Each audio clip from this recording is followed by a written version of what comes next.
మొన్న పండక్కి గారెలు, పూర్ణాలు, పిండి వంటలైతే చేశాను కదా! అబ్బా! పూర్ణాలు కానీ, గారెలు కానీ అసలు చేసిన ప్రతి ఒక్కటి ఎంత బాగా కుదిరిందో. గారెలైతే చెప్పక్కర్లేదు. బయట చక్కగా క్రిస్ప్‌గా, లోపల చాలా సాఫ్ట్‌గా ఎంత బాగా వచ్చాయో దానికి తోడు కొబ్బరి చట్నీ చేశాను. అసలు ఫస్ట్ టైమ్ చేశాను కొబ్బరి చట్నీ కూడా. అద్భుతంగా ఉంది. పూర్ణాల సంగతి ఇంకేం చెప్తానులే. మా అమ్మ, మా అత్తగారు చేసినంత బాగా వచ్చాయి. వాళ్ళిద్దరు చాలా స్పెషలిస్టులనమాట పూర్ణాలు చేయటంలో. అంతే బాగా కుదిరాయి.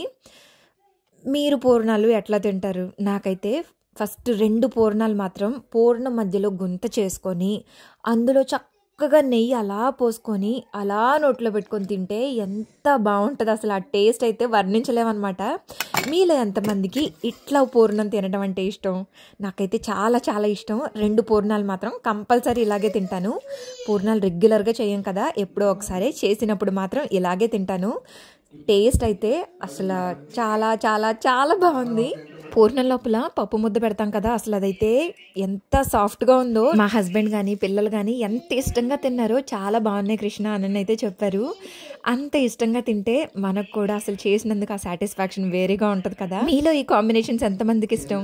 పర్టిక్యులర్‌గా పూర్ణం మధ్యలో గుంత చేసుకొని, అందులో నెయ్యి పోసుకొని తింటం ఎంతమందికిష్టమో కింద కామెంట్ చేయండి. నచ్చితే లైక్ అండ్ సబ్స్క్రైబ్. బాయ్.